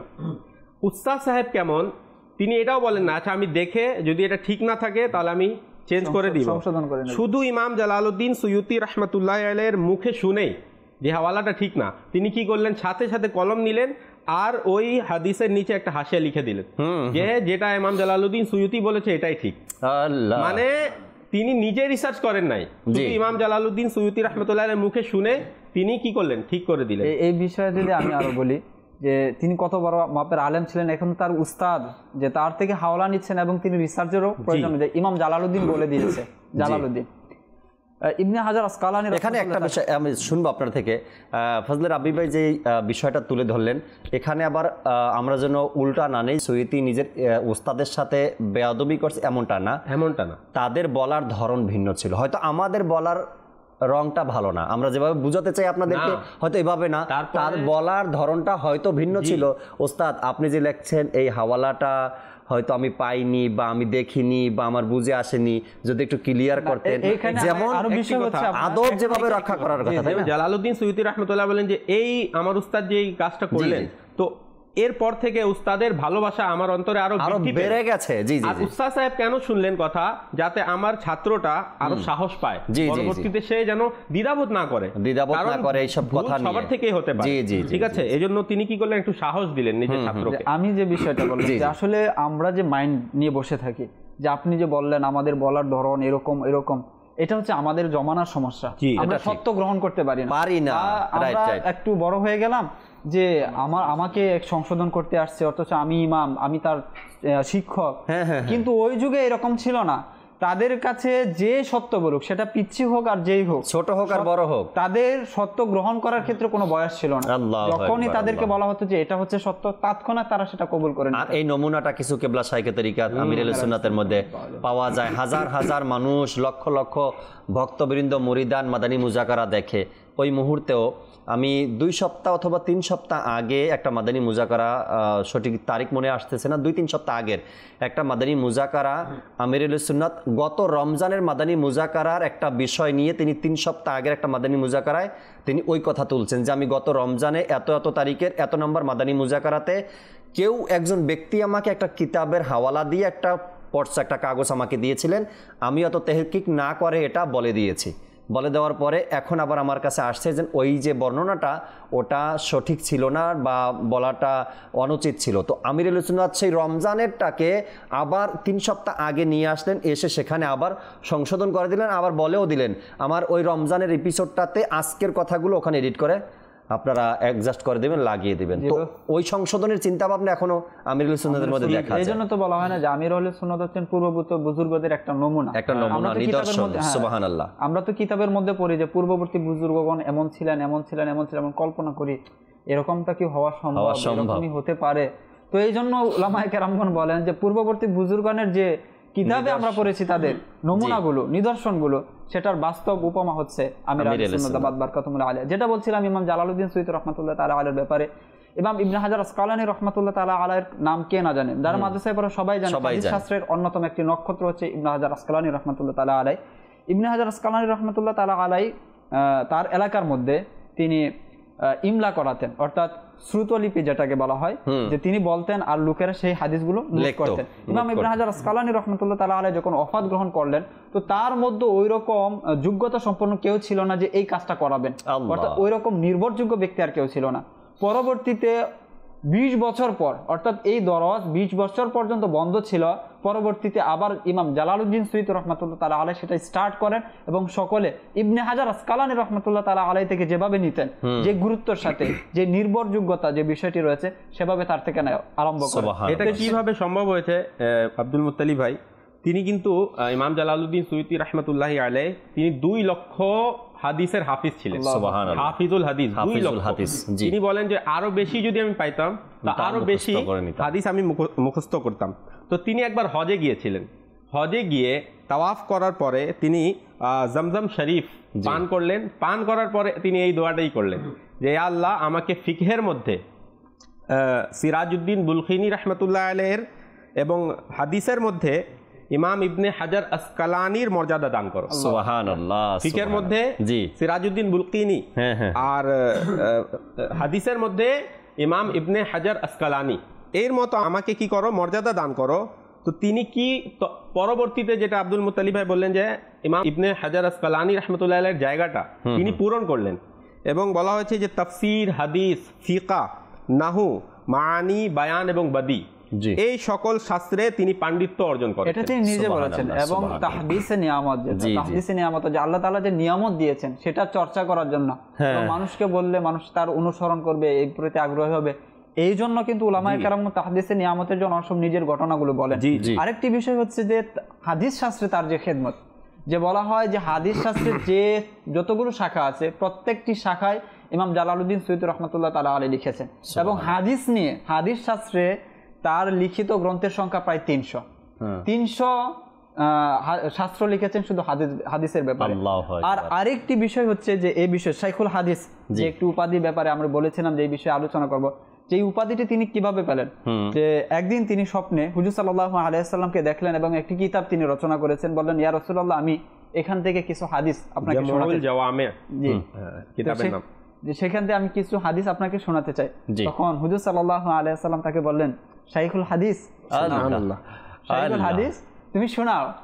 তো এই যে শাইখুল হাদিস তাকে হুজুর সাল্লাল্লাহু আলাইহি ওয়াসাল্লাম দিলেন, তিনি বলেন দুনিয়া ওয়া মা ফিহা, এর মধ্যে যা কিছু আছে হুজুর সাল্লাল্লাহু আলাইহি ওয়াসাল্লাম এই উপাধি আমাকে দেওয়া তার চেয়ে উত্তম আমার কাছে। দেখেন, আমাদের এই যুগে তো মানুষ দেয় শাইখুল হাদিস উপাধি। এটা কবুল হতেও পারে, নাও হতে পারে, ঠিক আছে না? সে প্রকৃতপক্ষে শাইখুল হাদিস হতেও পারে, নাও হতে পারে, কিন্তু নবী করিম সাল্লাল্লাহু আলাইহি ওয়াসাল্লাম যাকে শাইখুল হাদিস বলে দিলেন সে প্রকৃতপক্ষে শাইখুল হাদিস। এবং তিনি তার এক ছাত্রকে বললেন, শেখ আব্দুল কাদির শাযিলি, তার একজন ছাত্র, তাকে হযরত ইমাম জালালউদ্দিন সুয়ুতী রাহমাতুল্লাহ আলাইহি বলেন যে আমি জাগ্রত অবস্থায় নবী করিম সাল্লাল্লাহু আলাইহি ওয়াসাল্লামের জিয়ারত করেছি এবং 75 বারের মতো আমি জিয়ারত করেছি। তো হুজুর সাল্লাল্লাহু আলাইহি ওয়াসাল্লাম আমাকে বললেন, হে শাইখুল হাদিস, আমি আরজ করলাম, ইয়া রাসূলুল্লাহ, আমি কি জান্নাতি? কে বললেন? ইমাম জালালউদ্দিন সুয়ুতী রাহমাতুল্লাহ আলাইহি। ইয়া রাসূলুল্লাহ, আমি কি জান্নাতি? নবী করিম সাল্লাল্লাহু আলাইহি ওয়াসাল্লাম বললেন, জি হ্যাঁ, তুমি জান্নাতি। তো আমি আরজ করলাম, ইয়া রাসূলুল্লাহ, কোনো আযাব ছাড়াই, ইরশাদ করলেন তোমার জন্য এমনই, অর্থাৎ তুমি কোনো আযাব ছাড়াই জান্নাতি। 75 বারের যে বিষয়টি এসেছে, 75 বারের ব্যাপারে একজন ব্যক্তি বললেন যে আমাকে অমুক সুলতানের ব্যাপারে আমার জন্য একটু সুপারিশ করেন। তখন তিনি বলছেন যে আমি হুজুর সাল্লাল্লাহু আলাইহি ওয়াসাল্লামের জিয়ারত জাগ্রত অবস্থায় 75 বার করেছি। যদি আমার এই সন্দেহ না হতো, এই আশঙ্কা না হতো যে কারো কাছে সুপারিশ করলে এই জিয়ারত থেকে বঞ্চিত হয়ে যাব, তাহলে অবশ্যই আমি তোমার কাছে করতাম। তবে হুজুর সাল্লাল্লাহু আলাইহি ওয়াসাল্লামের সাথে যে 75 বার জিয়ারত করা, তিনি বলেন যে প্রত্যেকবার জিয়ারত করার পিছনে যে হাদিসগুলোকে মুহাদ্দিসগণ যে দয়ীফ হাদিস বলে ছেড়ে দিয়েছে বা দয়ীফ হাদিস বলেছেন, সেইগুলোর ব্যাপারে হুজুর সাল্লাল্লাহু আলাইহি ওয়াসাল্লামের কাছে প্রশ্ন করতেন, ইয়া রাসূলুল্লাহ, এই হাদিস কি আসলেই দয়ীফ? এটা কি দয়ীফ? এখানে কিন্তু অত্যন্ত চমৎকার একটি শিক্ষণীয় বিষয় রয়েছে যে হুজুর সাল্লাল্লাহু আলাইহি ওয়াসাল্লামের যে হাদিস দয়ীফ হাদিসটা কিন্তু আসলে ব্যক্তির উপর নির্ভর করে, যারা বর্ণনা করেছে তাদের উপর নির্ভর করে বা তাদের ভিত্তিতে বলা হয়। হাদিস কখনো দয়ীফ হতে পারে না। দয়ীফ হাদিস এর যদি অর্থ এভাবে হয় যে হুজুর সাল্লাল্লাহু আলাইহি ওয়াসাল্লামের বাণী দয়ীফ, দুর্বল, তো এটা তো হতেই পারে না। তো মুহাদ্দিসিনে কেরামগণ যখন দয়ীফ হাদিস বলেন, সেটা হচ্ছে বর্ণনাকারীর দিকে লক্ষ্য করে। হুজুর সাল্লাল্লাহু আলাইহি ওয়াসাল্লামের বাণী যখনই আমরা শুনবো, সেটার প্রতি সম্মান আমাদেরকে অবশ্যই দেখাতে হবে, করতে হবে। হুজুর সাল্লাল্লাহু আলাইহি ওয়াসাল্লাম বাণী এসেছে আর আপনি দয়ীফ বলে ছেড়ে দিলেন, সেই বাণীটা তো দয়ীফ নাও হতে পারে। হুজুর সাল্লাল্লাহু আলাইহি ওয়াসাল্লামের বাণী তো সুতরাং হুজুর সাল্লাল্লাহু আলাইহি ওয়াসাল্লাম হাদিস যখন আমরা শুনবো অবশ্যই আমাদেরকে শ্রদ্ধার সাথে ভক্তির সাথে শুনতে হবে, কারণ হুজুর সাল্লাল্লাহু আলাইহি ওয়াসাল্লামের বাণী কখনো দুর্বল হতে পারে না, বর্ণনাকারী দুর্বল হতে পারে। আর এটা কেন বলা হয় এর বিশ্লেষণ হয়তোবা অনেকেই আমরা জানি না, হয়তো ওলামা একরামের পরে আমরা আওয়াম যারা আছে আমাদের জানাই নেই যে এই বাণীটাকে দুর্বল কেন বলা হয়। বাণীটা তো দুর্বল নয়, বর্ণনাকারী দুর্বল। আর এর পিছনে কেন বলা হয় ওলামা একরাম এটা ভালো করে জানেন, আওয়াম তো জানি না। আমরা না জেনেই হাদিসের ব্যাপারে, আমার নবীর বাণীর ব্যাপারে দুর্বল বলে ছেড়ে দিই। আল্লাহ মাফ করুক আমাদেরকে। জুনায়েদ ভাই, অনুরোধের কালাম ছিল, এরপরে সময়ও প্রায় শেষের দিকে। জি। হে খালিক মালিক রব মহান, হে খালিক মালিক রব মহান, সুবহানাল্লাহ সুবহানাল্লাহ সুবহানাল্লাহ সুবহানাল্লাহ। তুমি স্রষ্টা আমার, আমি বান্দা তোমার, তুমি স্রষ্টা আমার, আমি বান্দা তোমার। সুবহানাল্লাহ সুবহানাল্লাহ সুবহানাল্লাহ সুবহানাল্লাহ।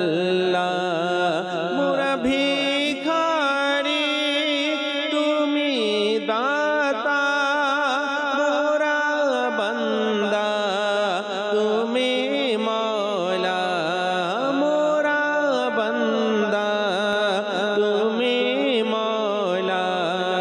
মুখ পেখি তোমার ফকির বাদশাহ। সুবহানাল্লাহ সুবহানাল্লাহ সুবহানাল্লাহ সুবহানাল্লাহ।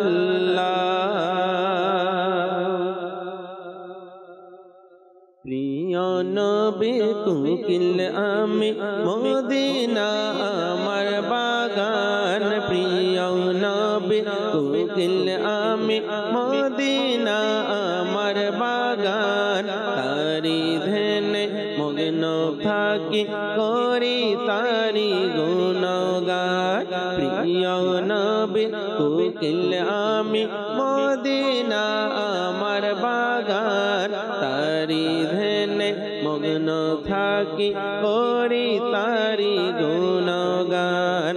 আল্লাহ আল্লাহ আল্লাহ আল্লাহ আল্লাহ আল্লাহ আল্লাহ আল্লাহ আল্লাহ আল্লাহ আল্লাহ আল্লাহ আল্লাহ। গৌসুল আজম আলা হযরত সেই বাগানের গোলাপ ফুল, তারি সুগম ধ্বনিতে আজ মেতে উঠে জগৎ কোলে। বাগানে কুকিল যারা, এই বাগানের কুকিল যারা, সদাই পরে নবীর শান। তারি ধ্যানে মগ্ন থাকি, করি তারি গুণগান। প্রিয় নবী কুকিল আমি, মদিনা আমার বাগান। তারি ধ্যানে মগ্ন থাকি, করি তারি গুণগান। মদিনায় যাবার দাওনা ইজাজত, মদিনা যাওয়ার দাওনা ইজাজত। নবী রহমত শফিয়ে উম্মত, নবী রহমত শফিয়ে উম্মত। করাও ডেকে পান প্রেমের শরবত, করাও ডেকে পান প্রেমের শরবত। নবী রহমত শফিয়ে উম্মত। হুসেন ইবনে আলী রুসিলায়, গৌসে পাকের পুত রওজা রুসিলায়।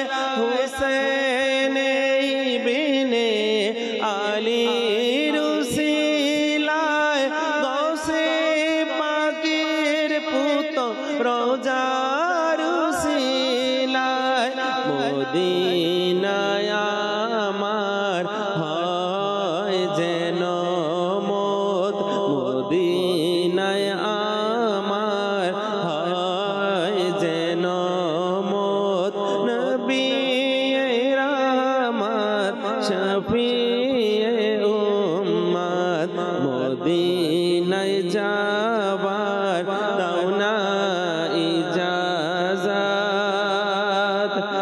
নবী রহমত শফিয়ে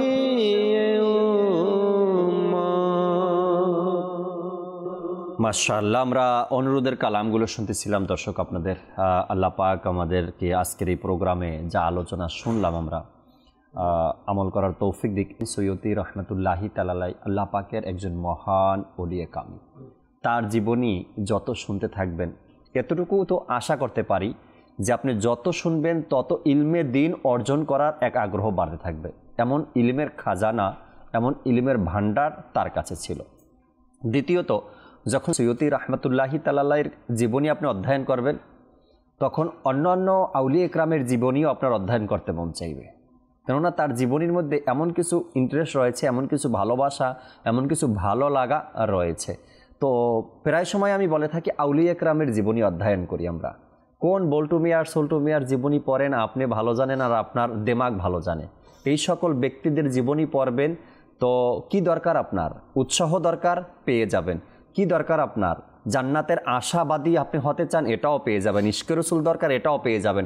আখেরাতকে সুন্দর করতে চান, এটাও পেয়ে যাবেন। আপনি যা চান এই সকল মহান ব্যক্তিদের জীবনী অধ্যয়ন করলে আল্লাহ চাই ইনশাআল্লাহ তাবারক ওয়া তাআলা এ সকল বিষয়গুলো আপনার অন্তরের মধ্যে জায়গা করে নেবে এবং তা অর্জন করাও আপনার জন্য সহজ হয়ে যাবে। তো একটি বর্ণনা এরকম হয়েছে, আন্তরিক অশান্তি, মনের অশান্তি যেটা আছে, যে তিনটি বিষয়ের মাধ্যমে মানুষের মনের অশান্তি দূর হয়। প্রথমত বলা হয়েছে আল্লাহর জিকির, সুবহানাল্লাহ। আল্লাহর জিকিরের মাধ্যমে মনে প্রশান্তি লাভ হয় এবং মনের অশান্তি দূর হয়। দ্বিতীয়ত হচ্ছে আল্লাহর যারা বন্ধু রয়েছে, আল্লাহর বন্ধু রয়েছে যারা, তাদের সাথে সাক্ষাৎ করা। তাদের সাক্ষাৎ করলে মনের যে অশান্তি, যেটা বর্তমান সময়ে বলে যে আসলে মনে শান্তি পাচ্ছি না, এটা একদম মহামারী আকারে এখন বর্তমানে। তো বলা হচ্ছে আল্লাহর ওলি যারা আছে তাদের সাক্ষাৎ করে। তৃতীয় নম্বরে বলা হচ্ছে যে মনের অশান্তি যদি আপনি দূর করতে চান তো যারা হিকমতপূর্ণ আলোচনা করে, যারা জ্ঞানী রয়েছে, যারা আলেম দ্বীন রয়েছে, তাদের আলোচনা মনের অশান্তি দূর হওয়ার একটি মাধ্যম। এই তিনটি বিষয়কে উল্লেখ করা হয়েছে। সুবহানাল্লাহ। আল্লাহ পাক আমাদেরকে আমল করার আর বোঝার তৌফিক দিন। ইমাম জালালউদ্দিন সুয়ুতী রাহমাতুল্লাহ তাআলা আলাইহি তাকে তো মুজাদ্দিদ বলা হয়। তো তার মধ্যে একটি হচ্ছে যে তিনি হুজুর সাল্লাল্লাহু আলাইহি ওয়াসাল্লাম সুন্নত যে রয়েছে সেগুলোকে পুনরুজ্জীবিত করার প্রয়াস চালিয়েছেন। তোর মধ্যে একটি হচ্ছে যে মাথা ঢাকা এবং কাঁধ ঢেকে চাদর পরিধান করা, এটি সেই সময়, যেটা কিবলা শাইখে তরিকা তামিরুল সুন্নাতকে আমরা সব সময় দেখি, সেই সময়ের যুগে এটি চলে গিয়েছিল এই সুন্নতটি। তো ইমাম জালালউদ্দিন সুয়ুতী রাহমাতুল্লাহ তাআলা আলাইহি নিজে তো আমল করলেনই এবং এই বিষয়ে স্বতন্ত্র একটি কিতাবও রচনা করলেন। আর কিতাবের নাম দিলেন আল আহাদিসুল হিসান ফি ফাদলি তাইলাসান। তো এরকম হচ্ছে ইমাম জালালউদ্দিন সুয়ুতী রাহমাতুল্লাহ তাআলা আলাইহি তার জীবনের মধ্যে অসংখ্য ঘটনা রয়েছে যা আমাদের জন্য মোটিভেশন। আব্দুল মুত্তালিব ভাই, তিনি এমন পর্যায়ে চলে গিয়েছিলেন যে ওই যেটা বললেন যে শাইখুল হাদিস উপাধি পেলেন নবী করিম সাল্লাল্লাহু আলাইহি ওয়াসাল্লামের পক্ষ থেকে। তো তারপরে তিনি বলেন যে এখন এই পৃথিবীতে, মানে এই জমিনে আমার চেয়ে অধিক হাদিসের এবং আরবিয়াত, এটার মধ্যে আমার চেয়ে বেশি জ্ঞানী এখন আর কেউ নেই। আল্লাহ তাআলা তাকে যে নিয়ামত দিয়েছেন, যে নিয়ামত দিয়েছেন এটার চর্চা করতে গিয়ে তিনি বলেন হ্যাঁ সেই হবে যে খিজির আলাইহিস সালাম হবে। আল্লাহু আকবার। খিজির আলাইহিস সালাম হবে, অথবা কোনো কুতুব হবে, অথবা কোনো আল্লাহর ওলি হবে, সেই আমার মতো হতে পারবে। তাছাড়া এই পৃথিবীতে, এই জমিনে এখন আমার মতো কেউ নেই। আল্লাহু আকবার। নিজের ব্যাপারে বলেন না যে বর্তমান সময়ে আমি এমন 18টি কিতাব, বলেন যে এমন 18টি কিতাব রচনা করেছি যা আমার পূর্বে কেউ রচনা করেনি এবং বর্তমান সময়ে কেউ রচনা করেনি। আর তার কিতাবের প্রত্যেকটি বিষয় উলামায়ে কেরাম বলবেন যে সূক্ষ্ম বিষয়ে তিনি যে কিতাব রচনা করেছেন, যে সূক্ষ্ম বিষয় আলোচনা করলে 2 মিনিট করা যাবে, 3 মিনিট করা যাবে, কিন্তু তিনি সূক্ষ্ম বিষয় ধরে সম্পূর্ণ কিতাব বর্ণনা করে দিন। সাইয়েদে আলা হযরতের মধ্যে এই গুণটা আমরা দেখি। আল্লাহ পাকের দরবারে দোয়া করি এই সকল মহান ব্যক্তিদের পদাঙ্ক অনুসরণ করার আল্লাহ তৌফিক দান করুক। আমিন। বিজাহিন নবীল আমিন সাল্লাল্লাহু আলাইহি সাল্লাম। ইনশাআল্লাহ তাআলা আগামী পর্বে আবারও নতুন একটি বিষয় নিয়ে আলোচনা করব। ততক্ষণ মাদানী চ্যানেলের সাথেই থাকুন। আসুন আমরা দাঁড়িয়ে সালাতু সালাম পাঠ করি। তোমায় লাখো সালাম আকা, তোমায় লাখো সালাম আকা, তোমায় লাখো সালাম আকা, তোমায় লাখো সালাম প্রিয় নবী। সম্মানিত সর্বগুণে গুণান্বিত প্রিয় নবী সম্মানিত সর্বগুণে গুণান্বিত সম্মানিত গুণান্বিত সম্মানিত গুণান্বিত তোমায় লাখো সালাম আকা তোমায় লাখো সালাম আকা তোমায় লাখো সালাম আকা তোমায় লাখো সালাম আকা তোমায় লাখো সালাম জ্ঞানের আলোয় আলোকিত কিরণ তোমার বিছরিত জ্ঞানের আলোয় আলোকিত কিরণ তোমার বিছরিত হয়নি কেহ তোমার মতো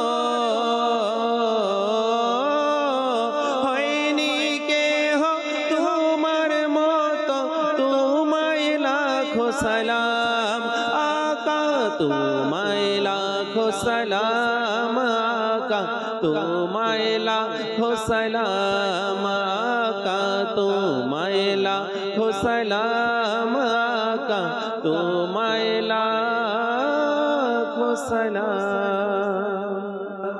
আসসালাতু ওয়াসসালামু আলাইকা ইয়া রাসূলুল্লাহ, আসসালাতু ওয়াসসালামু আলাইকা ইয়া হাবিবাল্লাহ, সুবহানাকা আল্লাহুম্মা ওয়া বিহামদিকা লা ইলাহা ইল্লা আনতা আস্তাগফিরুকা ওয়া আতুবু ইলাইক, সুবহানাকা আল্লাহুম্মা ওয়া বিহামদিকা লা ইলাহা ইল্লা আনতা আস্তাগফিরুকা ওয়া আতুবু ইলাইক, সুবহানাকা আল্লাহুম্মা ওয়া বিহামদিকা লা ইলাহা ইল্লা আনতা আস্তাগফিরুকা ওয়া আতুবু ইলাইক। আসসালাতু ওয়াসসালামু আলাইকা ইয়া নবী আল্লাহ ওয়া আলা আলিকা ওয়া আসহাবিকা ইয়া নূর আল্লাহ, লা ইলাহা ইল্লাল্লাহু মুহাম্মাদুর রাসূলুল্লাহ সাল্লাল্লাহু আলাইহি ওয়াসাল্লাম। তাহাজ্জুদ আর ফজরের অভ্যাস আছে যার, রহমত পূর্ণ প্রভাত হয় তার।